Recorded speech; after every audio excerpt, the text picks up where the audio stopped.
আসসালামু আলাইকুম সবাইকে। আজ পাঠ করতে যাচ্ছি হুমায়ুন আহমেদের লেখা আয়না। সকাল 7:30। শওকত সাহেব বারান্দায় উবু হয়ে বসে আছেন। তার সামনে একটা মোড়ায় পানি ভর্তি একটা মগ, পানির মগে হেলান দেওয়া ছোট্ট একটা আয়না। আয়নার স্ট্যান্ড ভেঙে গেছে বলে কিছু একটাতে ছেঁকা না দিয়ে তাকে দাঁড়া করানো যায় না। শওকত সাহেব মুখ ভর্তি ফেনা নিয়ে আয়নার দিকে তাকিয়ে আছেন। দাড়ি শেভ করবেন। ৪৫ বছরের পর মুখের দাড়ি শক্ত হয়ে যায়। ইচ্ছা করলে রেজারের একটানে দাড়ি কাটা যায় না। মুখে সাবান মেখে অপেক্ষা করতে হয়। একসময় দাড়ি নরম হবে, তখন কাটতে সুবিধা। দাড়ি নরম হয়েছে এ ব্যাপারে নিশ্চিত হওয়ার পর শওকত সাহেব রেজার দিয়ে একটা টান দিতেই তার গাল কেটে গেল। রক-টক মনে হয় কেটেছে। গলগল করে রক্ত বের হচ্ছে। শওকত সাহেব এক হাতে গাল চেপে বসে আছেন। কিছুক্ষণ চেপে ধরে থাকলে রক্ত পড়া বন্ধ হবে। ঘরে স্যাভলন-ট্যাভলন কিছু আছে কিনা কে জানে। কাউকে ডেকে জিজ্ঞেস করতে ইচ্ছা করছে না। সকালবেলার সময়টা হলো, ব্যস্ততার সময়। সবাই কাজ নিয়ে থাকে। কি দরকার বিরক্ত করে। এই ১ মাসে ৪ বার গাল কাটল। আয়নাটাই সমস্যা করছে। পুরনো আয়না, পাড়া নষ্ট হয়ে গেছে। কিছুই পরিষ্কার দেখা যায় না। একটা ছোট আয়না কেনার কথা তিনি তার স্ত্রী মনোয়ারাকে কয়েকবার বলছেন। মনোয়ারা এখনও কিনে উঠতে পারেনি। তার বোধহয় মনে থাকে না। মনে থাকার কথাও না। আয়নাটা শওকত সাহেব একাই ব্যবহার করেন। বাসার সবাই ড্রেসিং টেবিলের বড় আয়না ব্যবহার করে।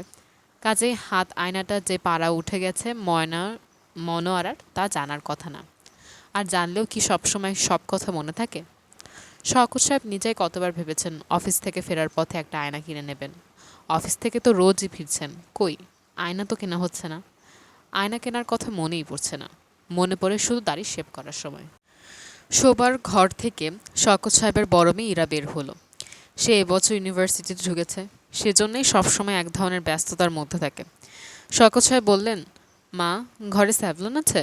ইরা বলল, জানি না বাবা। সে যে রকম ব্যস্তভাবে বারান্দায় এসেছিল সেরকম ব্যস্ত ভঙ্গিতে আবার ঘরে ঢুকে গেল। বাবার দিকে ভালো মতো তাকালোও না। তার এত সময় নেই। রক্ত পড়া বন্ধ হয়েছে কিনা এটা দেখার জন্য শওকত সাহেব গাল থেকে হাত সরিয়ে আয়নার দিকে তাকালেন। আশ্চর্য কাণ্ড!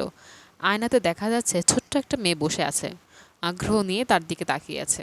মেয়েটার গালে লাল ফল আঁকা সুতির একটা ফ্রক, খালি পা, মাথার চুল বেনি করা। দুদিকে দুটো বেনি ঝুলছে। দুটো বেনিতে দু রঙের ফিতা, একটা লাল, একটা সাদা। মেয়েটার মুখ গোল, চোখ দুটো বিষণ্ণ। মেয়েটা কে? শওকত সাহেব ঘাড় ঘুরিয়ে পেছন দিকে তাকালেন। তার ধারণা হলো হয়তো টুকটাক কাজের জন্য বাচ্চা একটা কাজের মেয়ে রাখা হয়েছে। সে বারান্দায় তার পেছনে বসে আছে। তিনি এতক্ষণ লক্ষ্য করেননি। বারান্দায় তার পেছনে কেউ নেই। পুরো বারান্দা ফাঁকা। তাহলে আয়নায় মেয়েটা এলো কোত্থেকে? শওকত সাহেব আবার আয়নার দিকে তাকালেন। ওই তো, মেয়েটা বসে আছে। তার রোগা রোগা ফর্সা পা দেখা যাচ্ছে।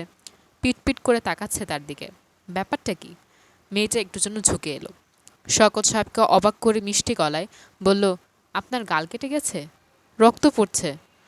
শওকত সাহেব আবারও ঘাড় ঘুরিয়ে পেছন দিকে তাকালেন। না, কেউ নেই। তার কি মাথাটা খারাপ হয়ে যাচ্ছে?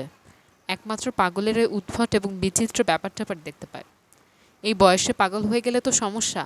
চাকরি চলে যাবে। সংসার চলবে কিভাবে? শওকত সাহেব আয়নার দিকে তাকালেন না। আয়না হাতে ঘরে ঢুকে গেলেন। নিজের শোবার ঘরের টেবিলে আয়নাটা উল্টো করে রেখে দিলেন। একবার ভাবলেন ঘটনাটা তার স্ত্রীকে বলবেন। তারপরই মনে হলো কি দরকার, সব কিছু সবাইকে বলে বেড়াতে হবে তা তো না। তাছাড়া তিনি খুবই স্বল্পভাষী। কারোর সঙ্গেই তার কথা বলতে ভালো লাগে না। অফিসে যতক্ষণ থাকেন নিজের মনে থাকতে চেষ্টা করেন। সেটা সম্ভব হয় না। অকারণে নানান কথা বলতে হয়। যত না কাজের কথা তার চেয়ে বেশি অকাজের কথা। অফিসের লোকজন অকাজের কথা বলতেই বেশি পছন্দ করে। শওকত সাহেব ইস্টার্ন কমার্শিয়াল ব্যাংকের ক্যাশিয়ার। ক্যাশের হিসাব ঠিক রাখা, দিনের শেষে জমা খরচ হিসাব মেলানোর কাজটা অত্যন্ত জটিল। এই জটিল কাজটা করতে গেলে মাথা খুব ঠান্ডা থাকা দরকার। অকারণে রাজ্যের কথা বললে মাথা ঠান্ডা থাকে না। কেউ সেটা বোঝে না। সবাই প্রয়োজন না থাকলেও তার সঙ্গে কিছু খাজুরে আলাপ করবেই। কি শওকত সাহেব, মুখটা এমন শুকনা কেন? ভাবির সঙ্গে ফায়ার চলছে নাকি? আজকের শার্টটা তো ভালো পরেছেন। বয়স মনে হচ্ছে 10 বছর কমে গেছে। রঙে আছেন দেখি। শওকত ভাই, দেখি চা খান। আপনার স্বভাব কাউটা ধরনের হয়ে গেছে। চাটা কিছুই খাওয়ান না। আজ ছাড়াছাড়ি নাই। এইসব অকারণ অর্থহীন কথা শুনতে শুনতে শওকত সাহেব ব্যাংকের হিসাব মেলান। মাঝে মাঝে হিসাবে গন্ডগোল হয়ে যায়। তার প্রচণ্ড রাগ লাগে। পুরো হিসাব আবার গোড়া থেকে করতে হয়। মনের রাগ তিনি প্রকাশ করতে পারেন না। চাপা রেখে মুখ হাসি হাসি করে রাখার ক্ষমতা তার আছে। মনের রাগ চেপে রেখে অপেক্ষা করেন কখন সামনে বসে থাকা মানুষটা বিদায় হবে, তিনি তার হিসাব আবার গোড়া থেকে শুরু করতে পারবেন। খুবই সমস্যার ব্যাপার। তবে মাসখানেক হলো শওকত সাহেব আরও বড় ধরনের সমস্যায় পড়েছেন। ব্যাংকে কম্পিউটার চলে এসেছে, এখন থেকে হিসাবপত্র সব হবে কম্পিউটারে।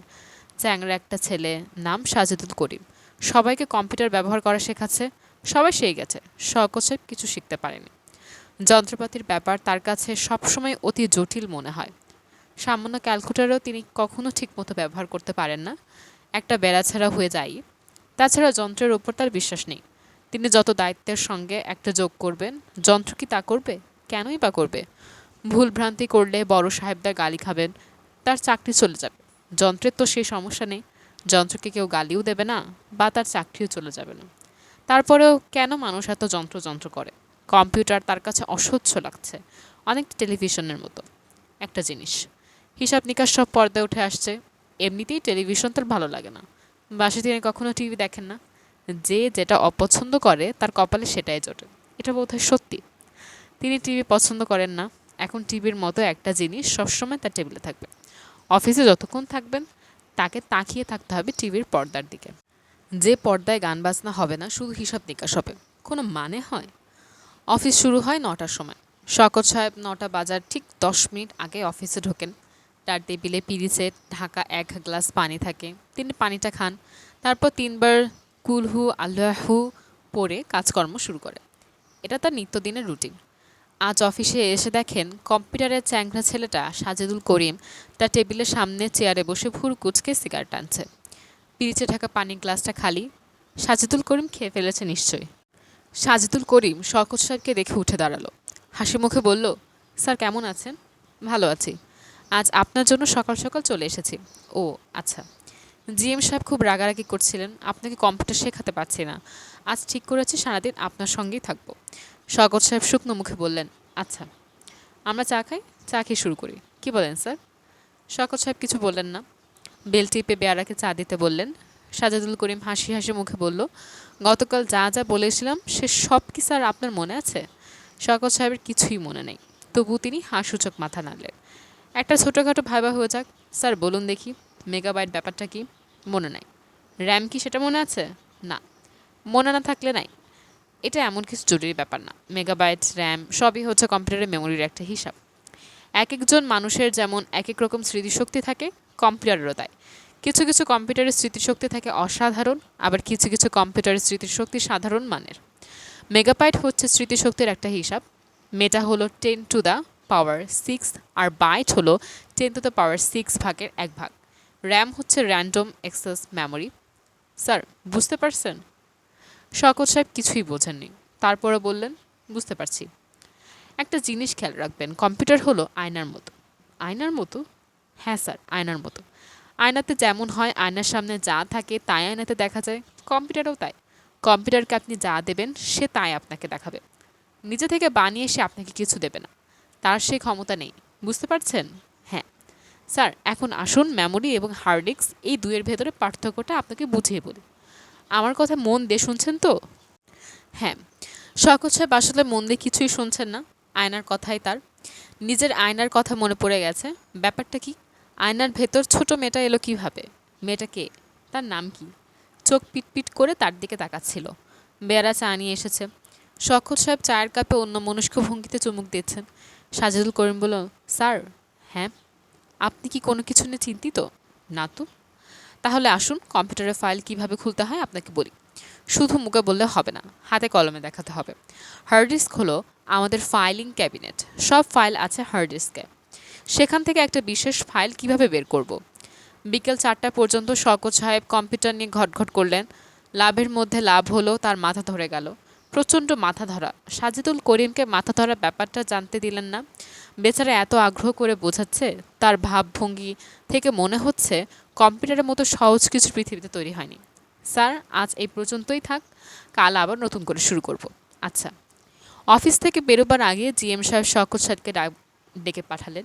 শওকত সাহেবের বুক কেঁপে উঠল। জিএম সাহেবকে তিনি কম্পিউটারের মতোই ভয় পান।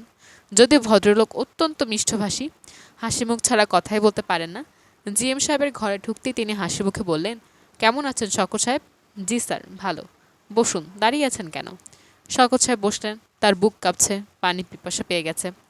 আপনার কি শরীর খারাপ? জি না স্যার। দেখে অবশ্য মনে হচ্ছে শরীর খারাপ। যাই হোক, কম্পিউটার শেখার কত দূর হলো? শওকত সাহেব কিছু বললেন না, মাথা নিচু করে বসে রইলেন। জিএম সাহেব বললেন, আমি সাজিদুল করিমকে গতকাল কঠিন বকা দিয়েছি। তাকে বলেছি, তুমি কেমন ছেলে, সামান্য একটা জিনিস শওকত সাহেবকে শেখাতে পারছো না? তার দোষ নেই স্যার, সে চেষ্টা ত্রুটি করছে না। আসলে আমি শিখতে পারছি না। পারছেন না কেন? বুঝতে পারছি না স্যার। কম্পিউটার তো আজকে ছেলে খেলা। 7-8 বছরের বাচ্চারা কম্পিউটারতে খেলছে, আপনি পারবেন না কেন? আপনাকে তো পারতেই হবে। পুরোনো দিনের মতো কাগজে কলমে বসে বসে হিসাব করবেন আর মুখে বিড়বিড় করবেন, হাতে আছে পা আছে, তা তো হবে না। আমাদের যুগের সঙ্গে তাল মিলিয়ে চলতে হবে। যা সহজ হবে, কম্পিউটার হবে। জি স্যার। নতুন টেকনোলজি যারা নিতে পারবে না তাদের তো আমাদের প্রয়োজন নেই। ডারউইনের সেই theory, survival for the fittest, বুঝতে পারছেন? জি স্যার। আচ্ছা, আজ যান, চেষ্টা করুন ব্যাপারটা শেখা নিতে। এটা এমন কিছু না, আপনার নিজের ভেতরও শেখার চেষ্টা থাকতে হবে। আপনি যদি ধরেই নেন কোনো দিন শিখতে পারবেন না, তাহলে তো কোনো দিনই শিখতে পারবেন না, ঠিক না? জি স্যার, ঠিক। আচ্ছা, আজ তাহলে যান। বেরোবার সময় তিনি দরজায় ধাক্কা খেলেন। ডান চোখের উপর কপাল সুপুরির মতো ফুলে উঠল। মাথা ধরাটা আরও বাড়ল। শওকত সাহেব মাথা ধরা নিয়েই বাসায় ফিরলেন। বাসা খালি, শুধু কাজের বউ আছে। বাকি সবাই নাকি বিয়েবাড়িতে গেছে। ফিরতে রাত হবে, আবার না ফেরারও সম্ভাবনা আছে। কার বিয়ে শওকত সাহেব কিছুই জানেন না, তাকে কেউ কিছু বলেনি, বলার প্রয়োজন মনে করেনি। তিনি হাত মুখ ধুয়ে বারান্দায় ইজি চেয়ারে চোখ বন্ধ করে বসে রইলেন। এতে যদি মাথা ধরাটা কমে। ইদানিং তার ঘন ঘন মাথা ধরছে। চোখ আরও খারাপ করেছে কিনা কে জানে। চোখে ডাক্তারের কাছে এবার একবার গেলে হয়, যেতে ইচ্ছা করছে না। ডাক্তারের কাছে যাওয়া মানেই টাকার খেলা। ডাক্তারের ভিজিট, নতুন চশমা, নতুন ফ্রেম। কাজের বুয়া তাকে নাস্তা দিয়ে গেল, একটা পিরিচে, কয়েক টুকরো পেঁপে, আধবাটি মুড়ি ও সরপরা চা। পেঁপেটা খেতে খেতে তিতা লাগলো। মুড়ি মিয়ে গেছে, দাঁতের চাপে রবারের মতো চাপটা হয়ে যাচ্ছে। তার প্রচণ্ড খিদে লেগেছিল। তিনি তিতা পেঁপে এবং মিয়ানো মুড়ি সবটা খেয়ে ফেললেন। চা খেলেন। গরম চা খেলে মাথা ধরাটা কমবে ভেবেছিলেন, কমলো না, কারণ চা গরম ছিল না। এই কাজের বুয়া গরম চা বানানোর কায়দা জানে না, তার চা সব সময় হয় কুসুম গরম। শওকত সাহেব মাথা ধরার ট্যাবলেটের খোঁজে শোবার ঘরে ঢুকলেন। টেবিলের ড্রয়ারে প্যারাসিটামল ট্যাবলেট থাকার কথা, কিছুই পাওয়া গেল না। ড্রয়ারের ভেতর হাত আয়নাটা ঢোকানো, মনোয়ারা নিশ্চয়ই রেখে দিয়েছে। আচ্ছা, আয়নার ভেতর মেয়েটা কি এখনও আছে? শওকত সাহেব আয়না হাতে নিলেন, অস্বস্তি নিয়ে তাকালেন। আশ্চর্য, মেয়েটা তো আছে। আগের বার বসেছিল, এখন দাঁড়িয়ে আছে। আগের ফ্রকটাই গায়ে। মেয়েটা খুব সুন্দর তো, গোল মুখ, মায়া মায়া চেহারা। বয়স কত হবে? 11-12 বেশি না, কমও হতে পারে। মেয়েটার গলায় নীল পুঁতির মালা। মালাটা আগে লক্ষ্য করেননি। শওকত সাহেব নিচু গলায় বললেন, তোমার নাম কি? মেয়েটি মিষ্টি গলায় বলল, চিত্রলেখা। বাহ, সুন্দর নাম। মেয়েটি লাজুক ভঙ্গিতে হাসল। শওকত সাহেব আর কি বলবেন ভেবে পেলেন না। মেয়েটাকে আর কি বলা যায়? আয়নার ভেতর সে এলো কি করে, এটা কি জিজ্ঞেস করবেন? প্রশ্নটা মেয়েটার জন্য জটিল হয়ে যাবে না তো? জটিল প্রশ্ন, জিজ্ঞেস করে লাভ নেই। তিনি কিছু জিজ্ঞেস করার আগে মেয়েটা বলল, আপনার কপালে কি হয়েছে? ব্যথা পেয়েছি। জিএম সাহেবের ঘর থেকে বের হওয়ার সময় দরজায় ধাক্কা খেলাম। খুব বেশি ব্যথা পেয়েছেন? খুব বেশি না। তুমি কোন ক্লাসে পড়ো? আমি পড়ি না। স্কুলে যাও না? হুম। আয়নার ভেতর তুমি এলে কি করে? তাও জানি না। তোমার বাবা মা তারা কোথায়? জানি না। তোমার বাবা মা আছেন তো? আছেন না? জানি না। তুমি কি একা থাকো? হুম। শওকত সাহেব লক্ষ্য করলেন মেয়েটা কেঁপে কেঁপে উঠছে। বুকের উপর দুটো হাত আড়াআড়ি করে রাখা। মনে হয় তার শীত লাগছে, অথচ এটা চৈত্র মাস। শীত লাগার কোনো কারণ নেই। তিনি নিজে গরমে সিদ্ধ হয়ে যাচ্ছেন। মাথার উপর ফ্যান ঘুরছে, তার বাতাসটা প্রচণ্ড গরম। কাঁপছো কেন? শীত লাগছে নাকি? হুম। এখানে খুব শীত। তোমার কি গরম কাপড় নেই? না। তোমার এই একটাই জামা? হুম। আমাকে তুমি চেনো? চিনি। আমি কে বলো তো? তা বলতে পারি না। আমার নাম জানো? আপনি তো আপনার নাম বলেননি, জানবো কিভাবে? আমার নাম শওকত, শওকত আলী। ও আচ্ছা। আমার 3 মেয়ে। ছেলে নাই? না, ছেলে নাই। আপনার মেয়েরা কোথায় গেছে? বিয়ে বাড়িতে গেছে। কার বিয়ে? কার বিয়ে আমি ঠিক জানি না, আমাকে বলেনি। আপনার মেয়েদের নাম কি? বড় মেয়ের নাম ইরা, মেজোটার নাম সোমা, সবচেয়ে ছোটটার নাম কল্পনা। ওদের নামে কোনো মিল নেই কেন? সবাই তো মিল দিয়ে দিয়ে মেয়েদের নাম রাখে। বড় মেয়ের নাম ইরা হলে মেজোটার নাম হয় মীরা, ছোটটার নাম হয় নীরা। ওদের মা নাম রেখেছে, মিল দিতে ভুলে গেছে। আপনি নাম রাখেননি কেন? আমিও রেখেছিলাম, আমার নাম কারো পছন্দ হয়নি। আপনি কি নাম রেখেছিলেন? বড় মেয়ের নাম রেখেছিলাম বেগম রোকেয়া, মহিষী নারীর নাম। তার মা পছন্দ করেনি, তার মার দোষ নেই, পুরনো দিনের নাম, এই জন্য পছন্দ হয়নি। বেগম রোকেয়াকে তোমাকে বললাম না, মহিষী নারী, রংপুরে পায়রাবন্দ গ্রামে জন্মেছিলেন, মেয়েদের শিক্ষা বিস্তারের জন্য প্রাণপণ চেষ্টা করেছিলেন। তুমি তার নাম শুনোনি? জি না। কলিং বেল বেজে উঠল। শওকত সাহেব আটকে উঠলেন। ওরা বোধহয় চলে এসেছে। তিনি আয়না ডয়ারে রেখে দরজা খোলার জন্য গেলেন। ওদের সামনে আয়না বের করার কোনো দরকার নেই। তারা কি না কি মনে করবে, দরকার কি? অবশ্য আয়নায় তিনি নিজেও কিছু দেখছেন না। সম্ভবত এটা তার কল্পনা, কিংবা তিনি পাগল হয়ে যাচ্ছেন। ছোটবেলায় তিনি যখন স্কুলে পড়তেন তখন তাদের অবনী স্যার স্কুলের সামনের বড় আম গাছটার সঙ্গে কথা বলতেন। কেউ দেখে ফেললে খুব লজ্জা পেতেন। এক বর্ষাকালে তিনি স্কুলের পাশ দিয়ে যাচ্ছেন। হঠাৎ দেখেন অবনী স্যার আম গাছের সঙ্গে কথা বলছেন। অবনী স্যার তাকে দেখে খুব লজ্জা পেয়ে বললেন, সন্ধ্যাবেলা এমন ঝোপঝাড়ের মধ্যে দিয়ে হাঁটবি না, খুব সাপের উপদ্রব। তার পরের বছরই স্যার পুরোপুরি পাগল হয়ে গেলেন। তার আত্মীয়স্বজন তাকে নিয়ে ইন্ডিয়া চলে গেল। কে জানে, তিনি নিজেও হয়তো পাগল হয়ে যাচ্ছেন। পুরোপুরি পাগল হওয়ার পর তার স্ত্রী ও মেয়েরা হয়তো তাকে পাবনার মেন্টাল হসপিটালে ভর্তি করে আসবে।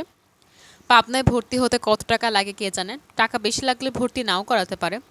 হয়তো নিজেদের বাড়িতেই দরজায় তালাবন্ধ করে রাখবে, কিংবা অন্য কোনো দূরের শহরে নিয়ে ছেড়ে দিয়ে আসবে। পাগল পুষতে না পারলে দূরে ছেড়ে দিয়ে আসতে হয়, এটা দোষ হয় না। পাগল তো আর মানুষ না, তার বোধ শক্তিহীন জন্তুর মতোই। মনোয়ারা বিয়ে বাড়ি থেকে মেয়েদের নিয়ে ফেরেননি। মেজো মেয়ের মাস্টার এসেছে। শওকত সাহেব বললেন, ওরা কেউ বাসায় নেই, বিয়ে বাড়িতে গেছে। আপনি বসেন, চা খান। মাস্টার সাহেব বললেন, আচ্ছা চা এক কাপ খেয়েই যায়। শওকত সাহেব বুয়াকে চায়ের কথা বলে এসে শুকনো মুখে মাস্টারের সামনে বসে রইলেন। তার মেজাজ একটু খারাপ হলো। মাস্টারের চা খাওয়া শেষ না হওয়া পর্যন্ত সামনে বসে থাকতে হবে, টুকটাক কথা বলতে হবে। কি কথা বলবেন? মাস্টার সাহেব বললেন, আপনার গালে কি হয়েছে? দাড়ি শেভ করতে কি কাল কেটে গেছে? আয়নাটা খারাপ, ভালো দেখা যায় না। নতুন একটা কিনে নেন না কেন? ইরার মাকে বলেছি, ও সময় করতে পারে না। আপনার ছাত্রী পড়াশোনা কেমন করছে? ভালো, ম্যাথে 2 উইক। আপনি কি শুধু ম্যাথ পড়ান? আমি সায়েন্স সাবজেক্ট সবই দেখাই, ফিজিক্স, কেমিস্ট্রি। বুয়া চা নিয়ে এসেছে। শুধু চা না, পিরচে পেঁপে এবং মুড়ি। মাস্টার সাহেব আগ্রহ করে তিতা পেঁপে এবং মিয়ানো মুড়ি খাচ্ছেন। প্রাইভেট মাস্টাররা যে কোনো খাবার আগ্রহ করে খায়। শওকত সাহেব কথা বলার আর কিছু পাচ্ছেন না। একবার ভাবলেন আয়নার ব্যাপারটা নিয়ে কথা বলবেন, নিজেকে সামলালেন। কি দরকার? মাস্টার সাহেব, জি। আপনি তো সায়েন্সের টিচার। আয়নাতে যে ছবি দেখা যায়, কিভাবে দেখা যায়? আলো অবজেক্ট থেকে আয়নাতে পড়ে, সেখান থেকে প্রতিফলিত হয়ে ফিরে আসে। শওকত সাহেব ইতস্তত করে বললেন, কোনো বস্তু যদি আয়নার সামনে না থাকে তাহলে তো তার ছবি দেখার কোনো কারণ নেই, তাই না? মাস্টার সাহেব খুবই অবাক হয়ে বললেন, তা তো বটেই। এটা জিজ্ঞেস করছেন কেন? এমনি জিজ্ঞেস করছি, কোনো কারণ নেই। কথার কথা, কিছু মনে করবেন না। শওকত সাহেব খুবই লজ্জা পেয়ে গেলেন। পরদিন অফিসে যাবার সময় শওকত সাহেব আয়নাটা খবরের কাগজে মুড়ে সঙ্গে নিয়ে গেলেন। কেন নিলে নিজেও ঠিক জানেন না। অফিসের ড্রয়ারে আয়না রেখে সাজেদুল করিমের সঙ্গে কম্পিউটার নিয়ে ঘটঘট করতে লাগলেন। কিভাবে উইন্ডো খুলে সেখান থেকে সিস্টেম ফোল্ডার বের করতে হয়, ডাটা এন্ট্রি, ডাটা প্রসেসিং, 14 রকম যন্ত্রণা। তিনি মুগ্ধ হলেন ছেলেটার ধৈর্য দেখে। তিনি যেসব গুবলেট করে দিচ্ছেন তার জন্য সাজেদুল করিম একটুও রাগ করছে না। একই জিনিস বারবার করে বলছে, এমনভাবে কথা বলছে যেন তিনি বয়স্ক একজন মানুষ না, বাচ্চা একটা ছেলে। সাজেদুল করিম বলল, স্যার আসুন, আমরা একটু রেস্ট নেই, চা খাই, তারপর আবার শুরু করব। শওকত সাহেব বললেন, আমাকে দিয়ে আসলে কিছু হবে না, বাদ দাও। বাদ দিলে চলবে কি স্যার? কম্পিউটার চলে এসেছে, এখন তো আর আপনি লম্বা লম্বা যোগ বিয়োগ করতে পারবেন না, ব্যালেন্স শিট তৈরি করতে হবে কম্পিউটারে। শওকত সাহেব ক্লান্ত গলায় বললেন, আমি পারবো না। যারা পারবে তারা করবে, চাকরি ছেড়ে দেব। কি যে স্যার বলেন, চাকরি ছেড়ে দেবেন মানে? চাকরি ছাড়লে খাবেন কি? আপনি মোটেও ঘাবড়াবেন না, আমি আপনাকে কম্পিউটার শিখিয়ে ছাড়বো। আমরা সাংঘাতিক জেদ, আমার সাংঘাতিক জেদ। চা খেতে খেতে শওকত সাহেব ছেলেটার সঙ্গে কিছু গল্প করলেন। গল্প করতে খারাপ লাগলো না, তবে এই ছেলে কম্পিউটার ছাড়া কোনো গল্প জানে না। কোনো এক ভদ্রলোক তার কিছু জরুরি ডাটা ভুল করে ইরেজ করে ফেলেছিলেন, প্রায় মাথা খারাপ হবার মতো জোগাড়। সে ডাটা কিভাবে উদ্ধার হলো তার গল্প সে এমনভাবে করলো যেন এটা এক রমহর্ষক গল্প। বুঝলেন স্যার, দুটো প্রোগ্রাম আছে যা দিয়ে ট্রেস স্ক্যানে ফেলে দেওয়া ডাটাও উদ্ধার করা যায়। একটা প্রোগ্রামের নাম নট অন ইউটিলিটিস, আরেকটার নাম কমপ্লিট আনডিলিট। খুবই চমৎকার প্রোগ্রাম। শওকত সাহেব কিছুই বুঝলেন না, তবু মাথা নাড়লেন যেন বুঝতে পেরেছেন। চা শেষ হবার পর সাজিদুল করিম বলল, স্যার আসুন, বিসমিল্লাহ বলে লেগে পড়ি। শওকত সাহেব লজ্জিত গলায় বললেন, আজ থাক, আজ আর ভালো লাগছে না। জিএম সাহেব শুনলে আবার রাগ করবেন। রাগ করলে করবে, কি আর করা, আমাকে দিয়ে কম্পিউটার হবে না, শুধু শুধু তুমি কষ্ট করছো। আমার কোনো কষ্ট হচ্ছে না। ঠিক আছে, আজ আপনি রেস্ট নেন, কাল আমরা আবার শুরু করব। আমি তাহলে স্যার যাই আজ। একটা জিনিস দেখো তো। শওকত সাহেব ডয়ার থেকে খবরের কাগজে মোড়া আয়না বের করলেন। খুব সাবধানে কাগজ ছড়িয়ে আয়না বের করলেন। সাজেদুল করিমের হাতে আয়নাটা দিয়ে বললেন, জিনিসটা একটু ভালো করে দেখো তো। জিনিসটা কি? একটা আয়না। সাজিদুল করিম ঘুরিয়ে ফিরিয়ে আয়না দেখল। শওকত সাহেব কৌতূহলী গলায় বললেন, দেখলে? সাজিদুল করিম বিস্মিত গলায় বললেন, দেখলাম। কি দেখলে বলো তো? পুরনো একটা আয়না দেখলাম, পাড়া নষ্ট হয়ে গেছে। আর তো কিছু দেখলাম। আর কিছু কি দেখার আছে? না, আমার শখের একটা আয়না। শওকত সাহেব আয়নাটা কাগজে মুড়তে শুরু করলেন। সাজিদুল করিম এখনও তার দিকে বিস্মিত চোখে তাকিয়ে আছে। শওকত সাহেবের মনে হলো তিনি ছোটবেলায় অবনী স্যারকে গাছের সঙ্গে কথা বলতে দেখে এইভাবেই বোধহয় তাকিয়েছিলেন। সাজিদুল করিম চলে যাবার পর তিনি তার ঘরের দরজা বন্ধ করে দিলেন। আয়নাটা বের করলেন। ওই তো মেয়েটাকে দেখা যাচ্ছে। মেয়েটাকে কেমন দুঃখী দুঃখীকে লাগছে। শওকত সাহেব মৃদু গলায় বললেন, কেমন আছো চিত্রলেখা? ভালো। তোমার মুখটা এমন শুকনো লাগছে কেন? মন খারাপ? মন খারাপ কেন? একা একা থাকি তো, এই জন্য মন খারাপ। মাঝে মাঝে আবার ভয় লাগে। কিসের ভয়? জানি না কিসের ভয়। এটা কি আপনার অফিস? আপনার টেবিলের উপর এটা কি, বাক্সের মতো? এটা হচ্ছে একটা কম্পিউটার, আইবিএম কম্পিউটার। কম্পিউটার কি? একটা যন্ত্র, হিসাব নিকাশ করে। আচ্ছা শোনো চিত্রলেখা, তোমার বাবা মা আছেন? জানি না তো। তুমি আজ কিছু খেয়েছো? না। তোমার খিদে লেগেছে? হুম। তুমি যেখানে থাকো সেখানে কোনো খাবার নেই? না। জায়গাটা কেমন? জায়গাটা কেমন জানি না, খুব শীত। শওকত সাহেব দেখলেন মেয়েটা শীতে কাঁপছে। পাতলা সুতির জামায় শীত মানছে না। তিনি কি করবেন বুঝতে পারলেন না। এই শীতার্ত ক্ষুধার্ত মেয়েটার জন্য তিনি কী বা করতে পারেন। তিনি দীর্ঘ নিঃশ্বাস ফেলে আয়নাটা কাগজে মুড়ে ড্রয়ারে রেখে দিলেন। তার নিজেরও খিদে লেগেছে। বাসা থেকে টিফিন ক্যারিয়ারে করে খাবার এনেছেন। কোনো উপায় কি আছে মেয়েটাকে খাবার দেওয়ার? আরে কি আশ্চর্য, তিনি এসব কি ভাবছেন? আয়নায় যা দেখছেন সেটা মনের ভুল ছাড়া আর কিছুই না। এটাকে গুরুত্ব দেওয়ার কোনো মানে হয় না। আসলে আয়নাটা তার দেখাই উচিত না। তিনি টিফিন ক্যারিয়ার নিয়ে অফিস ক্যান্টিনে খেতে গেলেন, কিন্তু খেতে পারলেন না। বারবার মেয়েটার শুকনো মুখ মন পড়তে লাগলো। তিনি হাত ধুয়ে উঠে পড়লেন। বাসায় ফিরতে ফিরতে তার সন্ধ্যা হয়ে গেল। সাধারণত অফিস থেকে তিনি সরাসরি বাসায় ফেরেন। আজ একটু ঘুরলেন। সোহরাওয়ার্দী উদ্যানের বেঞ্চিতে বসে রইলেন। তার ভালোই লাগলো। ফুরফুরে বাতাস দিচ্ছে, চারদিকে গাছপালা, কেমন শান্তি শান্তি ভাব। দুপুরে কিছু খাননি বলে খিদেটা এখনও জানান দিচ্ছে। মাদামওয়ালা বুট বাদাম বিক্রি করছে। এক ছটাক বাদাম কিনে ফেলবেন নাকি? কত দাম এক ছটাক বাদামের? তিনি হাত উঁচিয়ে বাদামওয়ালাকে ডাকলেন। তারপরই মনে হলো বাচ্চা একটা মেয়ে না খেয়ে আছে। তার মনটা খারাপ হয়ে গেল। বাদাম না কিনে তিনি বাসার দিকে রওনা হলেন। বাসায় ফেরা মাত্র তাকে নাস্তা দেওয়া হলো তিতা পেঁপের টুকরা, মিয়ানো মুড়ি। মনে হয় অনেকগুলো তিতা পেঁপে কেনা আছে এবং টিন ভর্তি মিয়ানো মুড়ি আছে। এগুলো শেষ না হওয়া পর্যন্ত তাকে খেতে হবে। ঘরের ভেতর থেকে হারমোনিয়ামের শব্দ আসছে।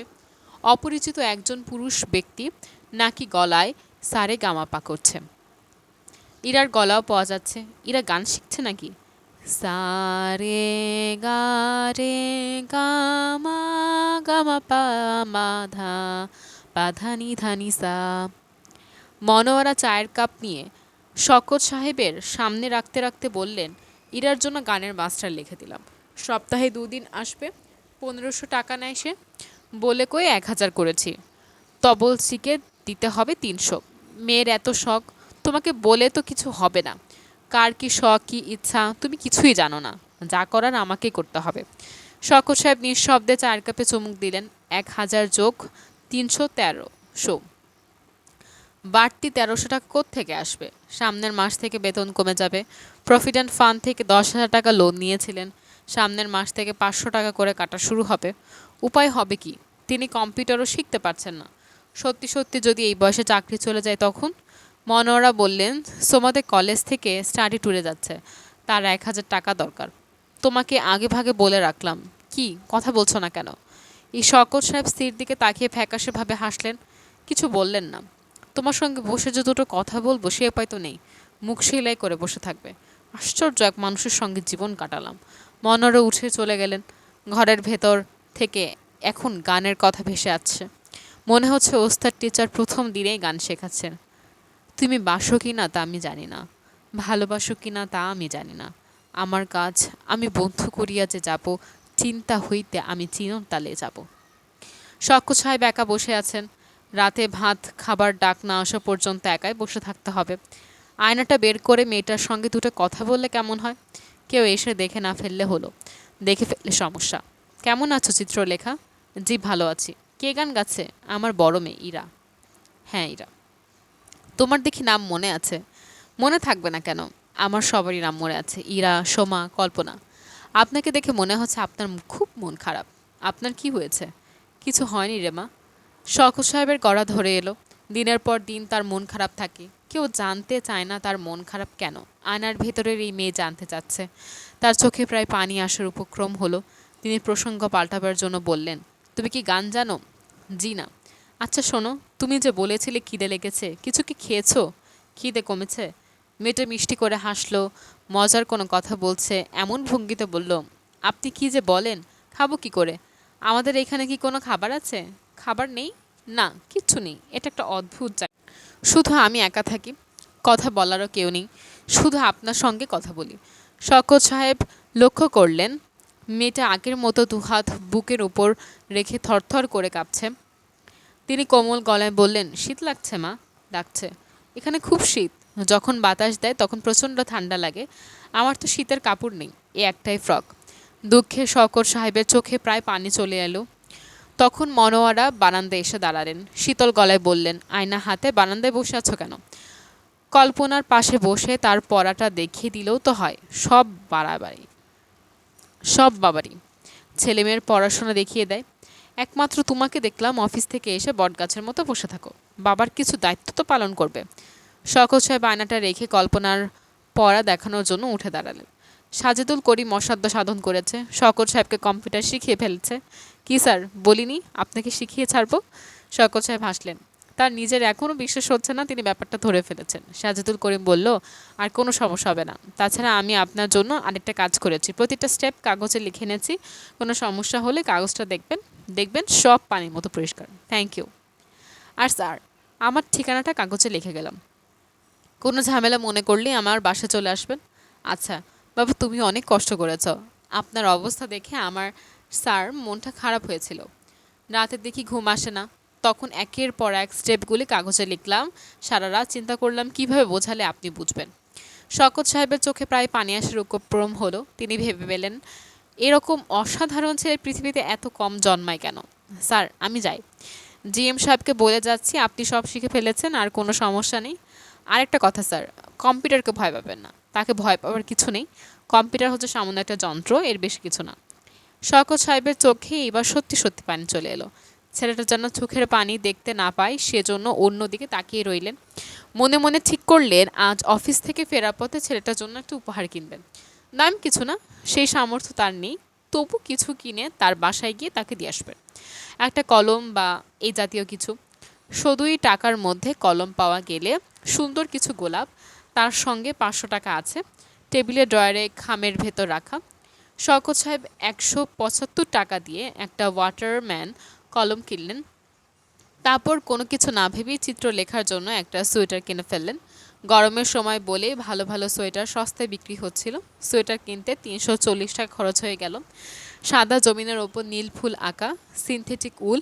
দোকানদার বলল সিনথেটিক হলেও আসল উলের বাবা। শুধু সোয়েটার গায়ে দিয়ে তুন্দ্রা অঞ্চলে বরফের চায়ের ওপর শুয়ে থাকা যায়। শওকত সাহেব জানেন সোয়েটার কেনাটা তার জন্য খুবই বোকামি হয়েছে। চিত্রলেখাকে এই সোয়েটার তিনি কখনো দিতে পারবেন না, কারণ চিত্রলেখা বলে কেউ নেই। পুরো ব্যাপারটা তার মাথার অসুস্থ কোনো কল্পনা। সংসারের দুঃখ ধান্দায় তার মাথা এলোমেলো হয়ে যাচ্ছে বলে এসব হাবিজাবি দেখছে। তারপরে মনে হলো মেয়েটা দেখবে জিনিসটা তার জন্য কেনা হয়েছে, বেচারি খুশি হবে। সাজেদুল করিমকে তিনি বাসায় পেলেন না। দরজা তালা বন্ধ। দরজার ফাঁক দিয়ে তিনি কলমটা ঢুকিয়ে দিলেন। তার মনে হলো ভালোই হয়েছে। সাজেদুল করিম জানল না উপহার কী দিয়েছে। মানুষের সবচেয়ে ভালো লাগে অজানা কোনো জায়গা থেকে উপহার পেতে। শওকত সাহেব গভীর আনন্দ নিয়ে বাসায় ফিরলেন। আজকের পেঁপে খেতে আগের মতো তিতা লাগলো না। চাটাও খেতে ভালো হয়েছে। তিনি মনোয়ারাকে আরেক কাপ চা দিতে বলে ড্রয়ার থেকে আয়না বের করতে লাগলেন। আয়না পাওয়া গেল না। ড্রয়ারে নেই, টেবিলের উপরে নেই, বাথরুমে নেই, বারান্দায় নেই। তিনি পাগলের মতো আয়না খুঁজছেন। মেয়েরা কেউ কি নিয়েছে? তিনি মেয়েদের ঘরে ঢুকে টেবিলে বইপত্র এলোমেলো করতে শুরু করলেন। এরা বলল, বাবা তুমি কি খুঁজছো? আয়নাটি খুঁজছি। আমার একটা হাত আয়না ছিল না, ওই আয়নাটা। ওই আয়না তুমি কোথাও খুঁজে পাবে না। মা তোমার জন্য নতুন আয়না কিনেছে, ওটা ফেলে দিয়েছে। শওকত সাহেব হতভম্ব গলায় বললেন, এইসব কি বলছিস? কোথায় ফেলেছে? পুরনো একটা আয়না ফেলে দিয়েছে। তুমি এরকম কেন করছো বাবা? শওকত সাহেব বিড়বিড় করে কী যেন বললেন, কিছু বোঝা গেল না। ইরা ভয় পেয়ে তার মাকে ডাকলো। মনোয়ারা এসে দেখেন শওকত সাহেব খুব ঘামছেন। তার কপালে বেয়ে ফোঁটা ফোঁটা ঘাম পড়ছে। তিনি ধরা গলায় বললেন, মনোয়ারা, আয়না কোথায় ফেলেছ? রাত 11টা বাজে।